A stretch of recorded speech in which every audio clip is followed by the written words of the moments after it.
আমরা কিছুই করতে পারতেছি না।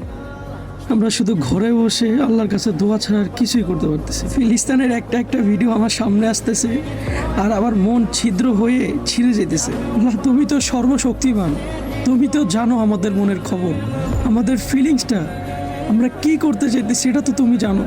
আল্লাহ, তুমি আমাকে এতটুকু শক্তি দিতা, আমি জানি পুরো ইসরায়েলকে একাই ধ্বংস করতে পারতাম। এসব দেখে আর সহ্য হচ্ছে না। আল্লাহ, তুমি একটা সঠিক বিচার করো।